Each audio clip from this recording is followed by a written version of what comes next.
Hey guys, so head over here at FICMRepair. So while we can take care of you in all things diesel pickups, whether you're working on your dad's old IDI to your nice new and shiny L5P, we've done a series of videos lately here on TikTok on how to keep your Power Stroke 6-liter temps in line, and one of them discussed why we don't like the 7.3 fan clutch mod. This shop owner in the background here out of Oregon seems like a solid guy worth watching, and he agreed with us on not using that fan clutch mod as well, to be clear, and he stitched with us, indicating that his method to control temps is to leverage ECM tuning on his customer trucks for cooler temps by turning the fan clutch on at lower temps, like 195 degrees, he mentioned, as a means of avoiding the issue. He also mentioned, though, the possibility of your clutch wearing out faster due to your regular use of the switch mod my video referenced, something that seems to us like it would happen more readily by dynamically turning on the fan at a lower than stock set point. Lastly, he mentioned the possibility of someone hacking up their blue wire mod, making a truck look like something, well, less than desirable. So we're going to talk about all those points here, and just a way to add some clarity, I guess. Sadly, he disabled stitching and duetting on his video, so I was really good at using a screenshot. Sorry about that. To be clear, our way provides total control. And these are just options, right? I mean, there's lots of ways to skin a cat here. So, what way do you like? I mean, I don't know. I'm just giving you options. And sounds like so is he. So I appreciate that. But if you forget about the switch, if you decide to implement that switch, that blue wire mod, and recognize the fan still engages at the ECM program temperature set point. And so as a result of that, it's just a good mod if you don't want the fan kicking on just because on a handful of token days it's super hot out where you are, or you're seriously working your truck every once in a while and you don't want it to run hot. Like most things, this comes down to personal preferences, comfort levels, how you use your truck, all that, right? With a whole lot of no right answers. It's just a question of what is the right answer for you.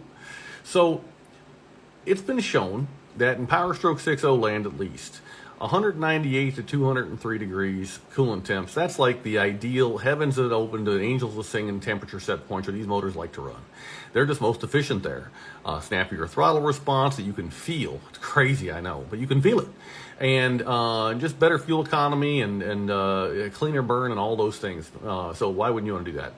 So having the fan kick on early, at like 195 degrees, seems counterintuitive in a way to have the fan clutch die needlessly early because it's going to be kicking on all the time.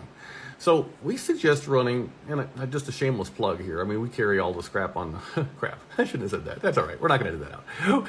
We carry all this stuff, all these quality parts, because they are quality parts, on FICMRepair.com. So whatever you need, we got you. But I really like the Mishimoto 200-degree thermostat. That thing is awesome. And it's going to allow your truck to run at the most efficient temperatures all the time.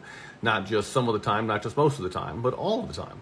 Now, if you are seeing your coolant temperatures go above, I'll call it 210 with regularity, or if there's just a pass that you have to hit just, again, with any kind of frequency, and you're pushing like 230, that's the magic number to stay the heck away from, right?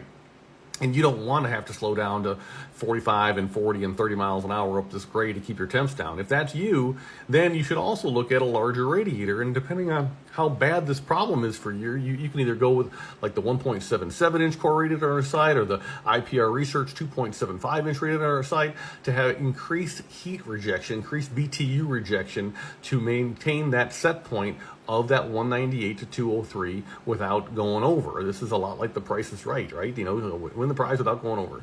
And so that's the way to control this. Now, if you use the OEM fan clutch with an automatic kick on at a temperature of your choice based on how you use your truck, that's going to work in conjunction with this blue wire mod solution and make it so you don't have to constantly be flipping a switch. So just keep that in the back of your mind too. But the blue wire mod implementation, yes, we're relying on you. You're the truck owner. It's your truck. Do you want to do a hack job or do you want to do it right? So to do that job right, recognize you have to carefully, keyword carefully, take a razor blade and just shave off the insulation on like maybe 3/4 of a lineal inch of the insulation on this blue wire on the truck side of the wiring that goes to the fan clutch. And so you expose this stranded wire.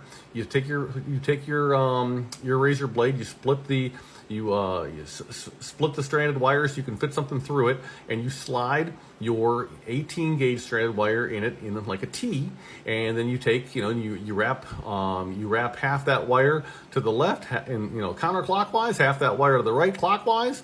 Get yourself your soldering iron out and some flux and flux core solder, and solder that puppy up in there.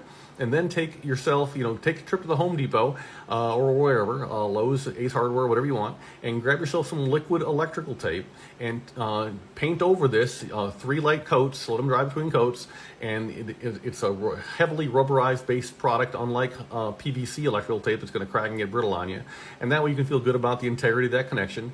And you run that over to a single pole, single throw switch. And if you want that to be one of your upfitter switches, that's your prerogative. If you rather hold on to your upfitter switches for use of like light bars and what kind of stuff, that's totally fine too. You can wire it into a separate switch. I really don't care. It depends on how you use your truck. It's yours. You do what you want. And then you go ahead and you take the other side of that wire and you move it to a ground point. And when you flip the switch, it starts to heat up that coil inside that fan clutch, and the fan goes ahead and kicks on. That's how that works. But it's clean, easy, beautiful, maximum control. And if you forget and you just leave that thing on all the time, that clutch is just engaged and it's loud. So you're probably not going to forget to leave it on. You're not going to forget and end up leaving it on. What you're going to forget to do is flip it on, and so it'll just be off when you really probably should have been on, which is a conversation about, well, how often are you forgetting and what kind of temperatures are you seeing and all this kind of stuff, which supports the idea of ECM tuning like this gentleman is suggesting. So there's lots of ways to skin a cat here, fellas. And which way is best for you? Man, I don't know. I just get here giving you options, right? But I do know that the sweet spot is about that 200 degree number, 198 to 203. Mishimoto's got it right here. And the idea is not to run a colder temperature thermostat, and the idea is not to have your fan cut on so early that you're moving out of efficiency ranges of what this motor needs. So I hope this clarifies things. If you haven't yet subscribed to my channel, please do that. If you haven't yet subscribed to this fellow's channel out of Oregon, please go ahead and subscribe to his, because he's worth listening to, like I said. So much respect, all the praise, all the things, and just recognize FICMRepair.com. We're all in this together. The goal is never to sell you stuff. It's just to tell you stuff. Thanks.